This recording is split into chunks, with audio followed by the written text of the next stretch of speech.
What's going on, guys? Welcome back to the channel. Today I'm going to be talking about the new Netflix film, Nimona. Nimona was in development by Blue Sky Studios that shut down. This movie got shelved by Disney and then sold off to Annapurna Pictures.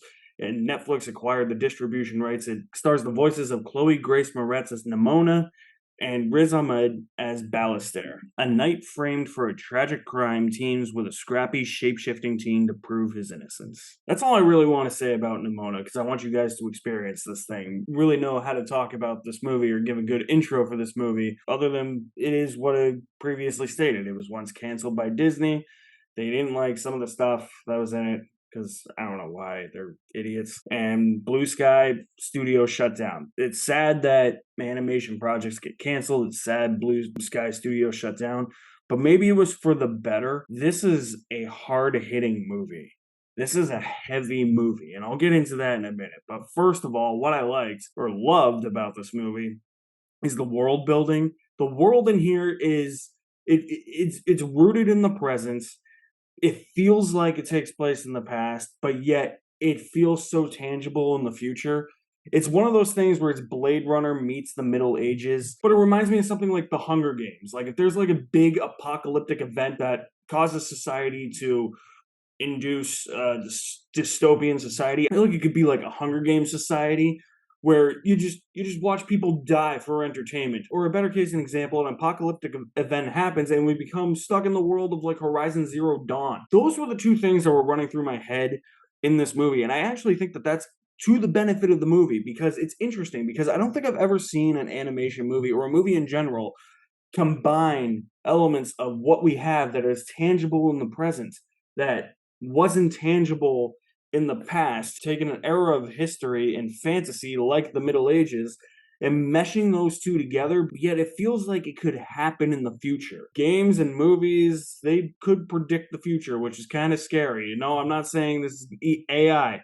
I am not saying that. AI can go suck it for all I care. But that's how I felt, and I actually thought that that was really, really creative, because it gives the animators and the storytellers a lot more creative freedom to do a lot of different things, to use a lot of different weapons that may not have been used in the Middle Ages, or use weapons that were used in the Middle Ages but aren't used in today's society. Just the two meshing together, the two ideas, just made this world open up, and it blossomed right before my eyes. I loved it. It made for some creative action, especially with the character Nimona and Ballastair using swords to take on Star Wars space vehicles. It was just really cool, just creative and innovative in its animation, in its ideas. It perfected that idea to me. The animation, too, is so good. It's an animation style I haven't really seen. It's DNEG Studios, I believe.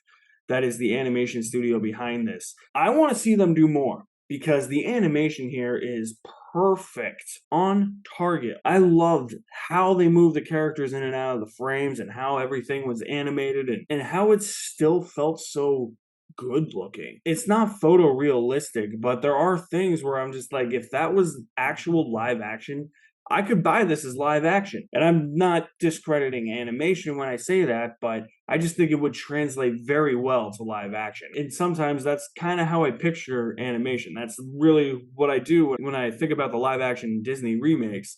How would the animation translate into live action? It'd be interesting to see how this would translate into live action, but I love the characters most of all in this movie.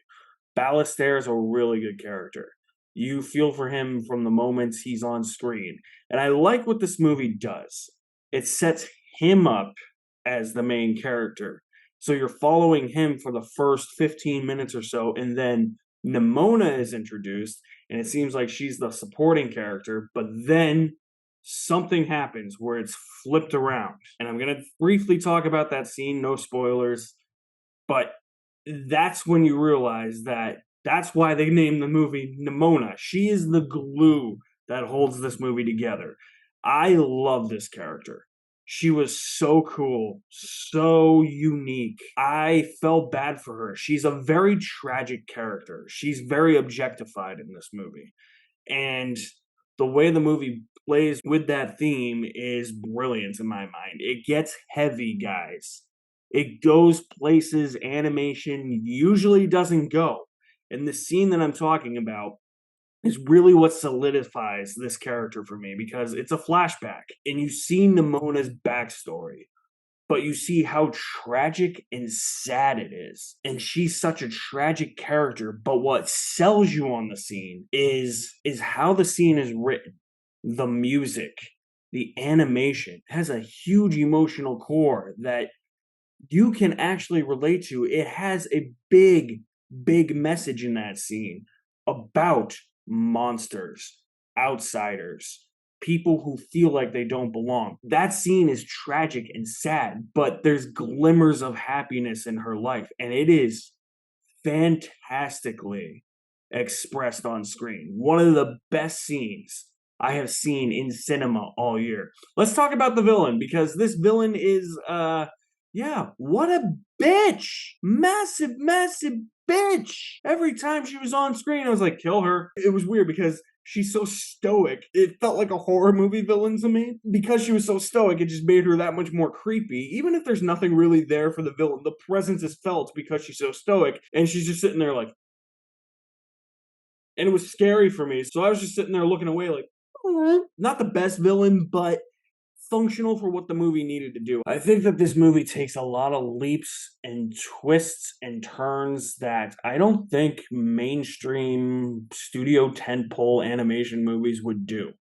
Because you have to have something that's not so hard or heavy for a lot of audiences nowadays in terms of animation. This brings it. This does not shy away. They go for it. They just lay it all out on the line. And all those themes mixed with beautiful animation and characters and vibrant world building made this movie fantastic. I love this thing. It is a beautiful movie. And I don't say that all that much about movies. I am going to say Nimona belongs in popcorn heaven. I'm telling you guys, if you haven't seen it, watch it. The only reason why I'm late to this review is because it came out the same day as Indiana Jones. I went and saw Indiana Jones. I had fun with Indiana Jones, but this movie is way better than Indiana Jones, I'll say that. If you have seen Nimona, I want to know what you thought about it. Drop me some feedback in the comment section below. I'll leave my link to my website in the description below as well. You guys are the best. Thank you for watching. My name is Alex Madden, and I will see you at the movies somewhere.